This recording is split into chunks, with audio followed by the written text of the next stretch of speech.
Shalom, saudara-saudara yang kekasih dalam Tuhan Yesus Kristus, saudara-saudara yang diberkati Tuhan. Selamat sore. Hari ini saya ingin mengajak saudara belajar dari Mazmur pasal 130. Seruan dalam kesesakan. Ayat yang pertama dan kedua berbunyi demikian. Dari jurang yang dalam aku berseru kepadamu ya Tuhan. Tuhan, dengarkanlah suaraku. Biarlah telingamu menaruh perhatian kepada suara permohonanku.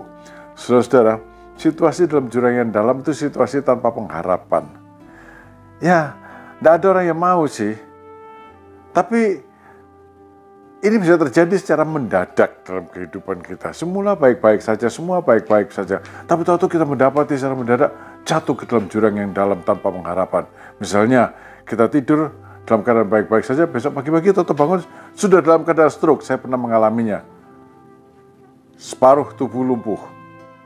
Atau mendadak didiagnosa, periksa check up biasa, mendadak didiagnosa ada cancer. Atau semua baik-baik saja, mendadak kita dengar berita kecelakaan. Kan bisa, setiap saat bisa terjadi situasi di mana kita terjerumus di dalam jurang yang dalam tanpa kita harapkan, tanpa gejala-gejala sebelumnya. Mau apa terus kalau gitu? Saudara-saudara, dalam keadaan kita terjerumus dalam jurang yang dalam, hanya ada dua pilihan. Doa yang terbaik itu doa yang dipanjatkan dari dalam jurang yang dalam. Tapi hujatan yang paling kurang ajar, yang paling menghina Tuhan juga bisa dilakukan oleh orang yang jatuh ke dalam jurang yang dalam. Pilihan terletak pada orang yang jatuh tuh. Ada satu cerita tentang seorang bernama Deborah Kelly. Dia naik kapal pesiar bersama dengan temannya 3 orang. Mendadak diterjang badai besar, kapalnya karam. 4 orang, Deborah bersama dengan 3 temannya terkatung-katung di laut. Deborah bilang, saya telah terus-menerus berdoa, Our Father, Bapa kami yang di surga, Bapa kami yang di surga, terus-menerus diulangi. Yang 2 temannya lagi nggak tahu. Yang satu teman mendadak memaki-maki Allah, memaki-maki Tuhan. Dan keadaan itu berlangsung beberapa lamanya. Lalu teman yang memaki-maki Tuhan itu karena haus, tidak ada air dan sebagainya, dia ambil air laut diminum. Minum air laut, sebentar kemudian dia mengigau meracau, dan kemudian dia melompat ke dalam laut dan dimakan ikan hiu. Saudara, Deborah Kelly dan teman-temannya pada akhirnya diselamatkan oleh sebuah kapal Rusia. Saudara, pilihan di tangan kita. Hujatan yang paling sadis bisa diucapkan orang yang jatuh ke dalam jurang yang dalam. Tapi doa yang paling berkuasa juga bisa diucapkan oleh orang yang berada dalam jurang yang dalam. Pemazmur dia bilang, aku berseru kepada Tuhan dalam jurang yang dalam. Berseru sampai Tuhan mendengar. Dan kemudian di dalam seruan kepada Tuhan, Mazmur ini bilang begini, jika engkau ya Tuhan mengingat-ingat kesalahan-kesalahan Tuhan, siapakah yang dapat tahan? Tapi padamulah ada pengampunan supaya engkau ditakuti orang.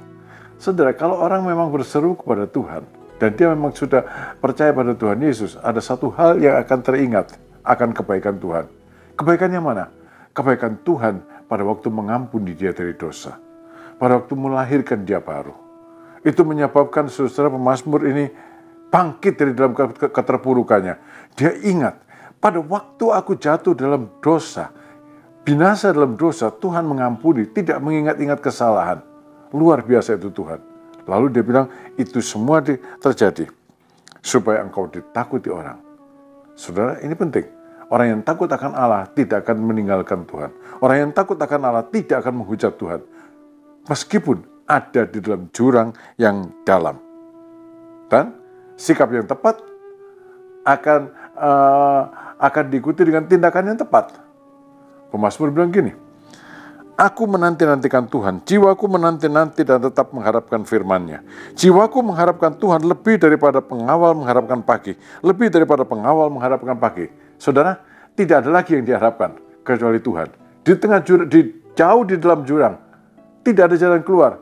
Hanya ada satu pengharapan, yaitu Tuhan. Jangan kemana-mana. berseru padanya. Tuhan adalah pengharapan. Tidak heran bahwa Mazmur ini kemudian ditutup dengan satu pujian. Diawali dengan satu teriakan dari dalam jurang. Diakhiri dengan satu pujian. Mungkin masih berada dalam jurang.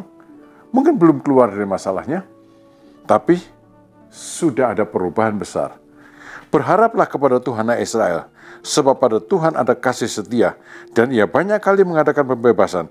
Dialah yang membebaskan Israel dari segala kesalahannya. Kembali, dari segala kesalahan. Dan saudara, di dalam Roma dikatakan, kalau untuk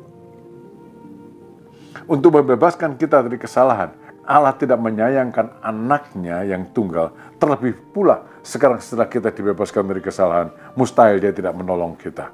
Saudara, ambil sikap yang tepat. Kapanpun kita bisa terjerumus dalam jurang yang dalam. Meskipun kita bisa bilang, jangan iya. Harapan semua orang begitu. Tapi bisa terjadi kapanpun. Berharap, berseru, berteriak kepada Tuhan. Mustahil Tuhan tidak mendengarkannya. Tuhan memberkati saudara. Amin.